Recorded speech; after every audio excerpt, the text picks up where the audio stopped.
ভালোবাসার এক পবিত্র কাহিনী পড়ে দেখুন, অসাধারণ ভালো লাগায় মন ভরে উঠবে।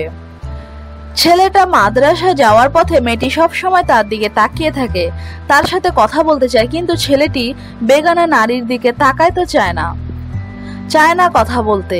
হয়তো এজন্য মেয়েটি আরো ক্ষিপ্ত হয়ে ওঠে। একদিন মেয়েটা ছেলেটিকে তার বাড়িতে ডাকলো, ছেলেটাকে প্রায় জোর করে নিয়ে গেল নির্জন রুমে। মেয়েটি ছেলেটার কাছে নিজেকে সঁপে দিতে চাইলো।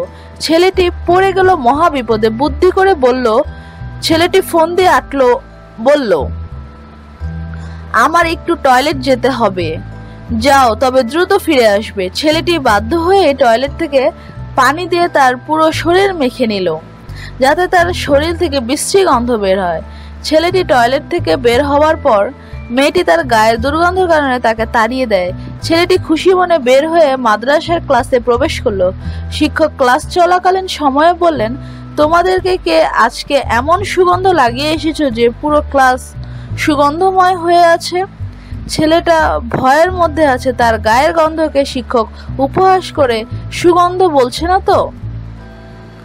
না, পরে দেখা গেল ওই সুগন্ধ তার শরীর থেকে বের হচ্ছে। পৃথিবীর সমস্ত সুগন্ধ এর কাছে হার মেনে যাবে। সুবহানাল্লাহ। ছেলেটি আর কেউ না, তিনি হলেন ইমাম গাজ্জালী রহমতুল্লাহ। আমিন।